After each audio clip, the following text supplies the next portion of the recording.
Seorang polisi lalu lintas menilang truk tronton yang melaju kencang.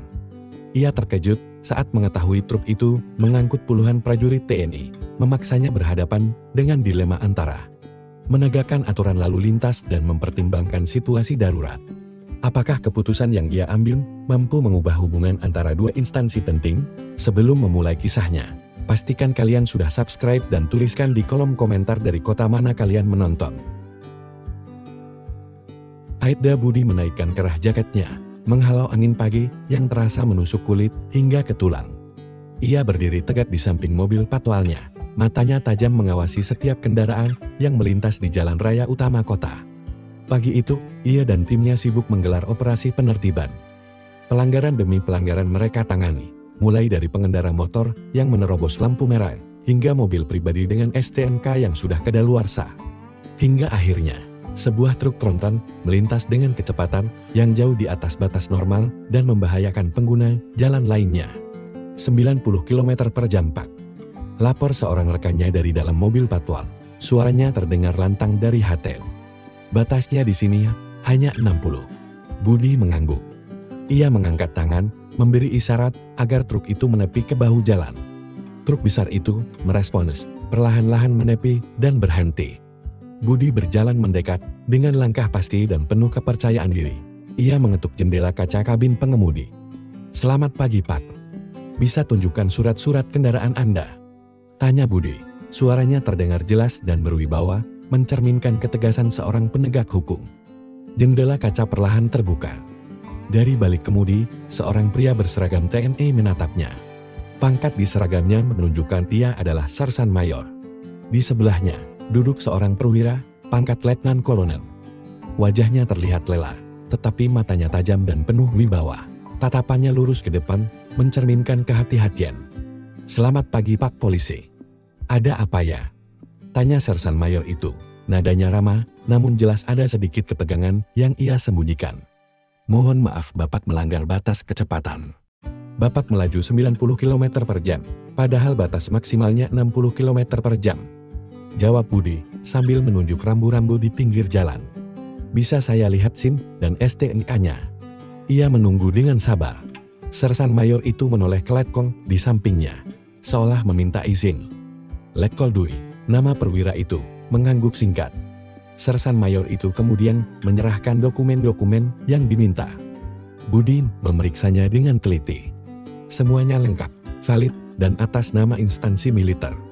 Namun, ada yang mengganjal. Truk tronton itu seharusnya digunakan untuk logistik, bukan untuk mengangkut personel secara berdesakan. "Maaf Pak, tapi saya perlu memeriksa muatannya," kata Budi, menatap Letkol Dwi. "Demi memastikan keselamatan, apakah ada yang bisa saya bantu?" Letkol Dwi menghela napas panjang. "Silakan Pak. Kami tidak menyembunyikan apapun, hanya prajurit saya." Budi mengangguk. Ia berjalan ke belakang truk, menarik tuas pengunci penutup bak, dan membuka terpal tebal yang menutupi bagian belakang. Pemandangan di dalamnya mengejutkannya. Bukan kotak-kotak logistik atau perlengkapan tempur, melainkan puluhan prajurit TNI yang duduk berdesakan. Wajah-wajah mereka dipenuhi debu dan kelelahan. Mereka baru saja menyelesaikan latihan berat, itu terlihat jelas dari seragam mereka yang lusuh dan keringat yang masih menempel di dahi mereka. Saat Budi muncul, mereka serempak mengarahkan pandangan kepadanya. Namun, mereka tidak bersuara, hanya diam dalam sikap waspada dan penuh penghormatan. Pandangan mereka kemudian beralih ke arah Letkol Dwi yang kini sudah turun dari kabin. "Mohon maaf Komandan. Apakah ada masalah?" tanya salah seorang prajurit, suaranya sedikit serak. Sebutan komandan hanya ditujukan kepada perwira mereka yang memimpin rombongan. "Tidak ada," jawab Letkol Dwi, lalu ia menoleh ke arah Budi. "Mohon maaf Pak Polisi. Kami baru saja menyelesaikan latihan gabungan. Personel kami banyak, tapi kendaraan angkut kami terbatas. Terpaksa kami menggunakan truk ini untuk membawa seluruh prajurit kembali ke markas. Kami memohon pengertian Bapak." Budi menatap para prajurit itu, lalu kembali menatap Letkol Dwi. Ia dilema. Tugasnya adalah menilang, tapi ia juga memahami situasi darurat yang dihadapi TNI. Namun, ia tidak bisa mengabaikan risiko keselamatan puluhan nyawa yang diangkut dalam kondisi seperti ini. Keamanan dan keselamatan adalah hal utama dalam penegakan hukum. Budi terdiam sejenak, membayangkan bagaimana jika salah satu prajurit itu adalah adiknya yang baru saja bergabung. Hati nuraninya berbisik bahwa aturan tanpa empati adalah kekosongan. Saya mengerti situasi Bapak, tapi ini sangat membahayakan, kata Budi, suaranya penuh kekhawatiran. Kecepatan tinggi dan cara pengangkutan yang tidak sesuai standar bisa berakibat fatal. Ini bukan hanya tentang aturan, tapi juga tentang keselamatan nyawa prajurit Bapak. Mereka pahlawan bangsa. Letkol Dwi mengangguk. Saya paham Pak. Kami juga tidak nyaman dengan kondisi ini. Tapi kami tidak punya pilihan lain. Kami sudah mengajukan permohonan kendaraan tambahan, tetapi belum ada respons dari atasan. Budi berpikir sejenak. Ia sadar, menilang saja tidak akan menyelesaikan masalah yang lebih besar ini. Ia harus melakukan lebih dari sekadar mengeluarkan surat tilang. Begini Pak, kata Budi. Saya tetap harus menindak pelanggaran kecepatan ini. Itu tugas saya. Tapi, saya juga akan membuat laporan khusus kepada atasan saya mengenai kondisi ini. Saya yakin, atasan saya bisa mengkomunikasikan masalah ini secara formal dengan atasan Bapak, agar kejadian seperti ini tidak terulang lagi. Ini bukan hanya masalah tilang, ini masalah keselamatan anggota Bapak yang berharga. Letkol Dwi menatap Budi dengan rasa hormat yang mendalam. Terima kasih Pak. Saya menghargai tindakan Bapak. Bapak tidak hanya menjalankan tugas, tapi juga menggunakan hati nurani dan akal sehat. Silakan Pak, jalankan tugas Bapak.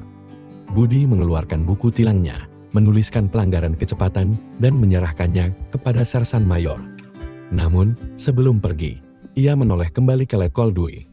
Untuk urusan surat tilang, nanti bisa diselesaikan sesuai prosedur.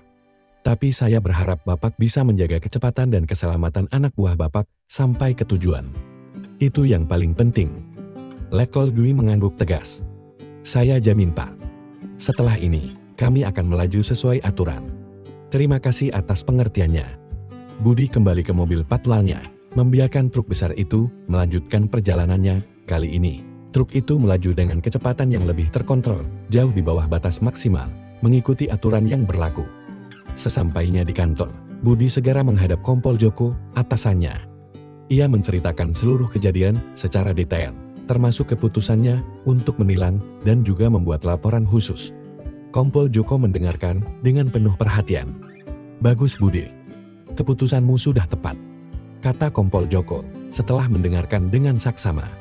Ini bukan hanya tentang aturan, tapi juga tentang etika antar instansi. Laporanmu akan saya teruskan. Saya akan hubungi rekan saya di garnisun. Masalah ini harus diselesaikan secara formal, agar prajurit kita tidak lagi dipertaruhkan keselamatannya. Ini demi kebaikan bersama.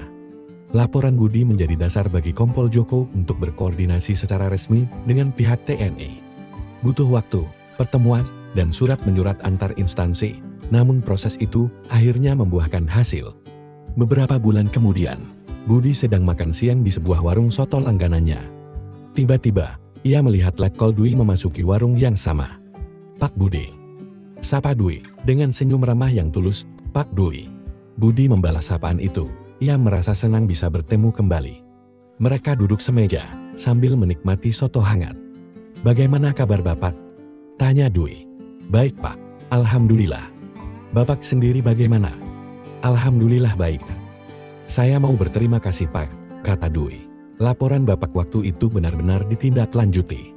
Atasan Bapak dan atasan saya mengadakan pertemuan, dan sekarang kami mendapatkan alokasi kendaraan angkut yang cukup untuk setiap kegiatan. Tidak ada lagi prajurit yang harus naik truk tronton dan berdesakan di bak. Budi tersenyum lega. Saya ikut senang Pak. Itu artinya, tindakan saya tidak sia-sia. Tidak sia-sia sama sekali. Bapak tidak hanya menilang, tapi juga memicu perubahan yang positif. Bapak membuktikan bahwa profesionalisme dan hati nurani bisa berjalan beriringan. Itu pelajaran berharga bagi saya dan prajurit saya, kata Dwi. Sejak saat itu, hubungan Budi dan Dwi tidak hanya sebatas rekan kerja antar instansi, tetapi juga berkembang menjadi pertemanan yang tulus. Mereka sering bertemu, bertukar cerita, dan saling mendukung. Pengalaman menilang truk tronton itu mengajarkan Budi bahwa tugas seorang polisi bukan hanya tentang menegakkan hukum secara kaku, tetapi juga tentang menjadi jembatan yang menghubungkan berbagai pihak demi terciptanya kebaikan bersama.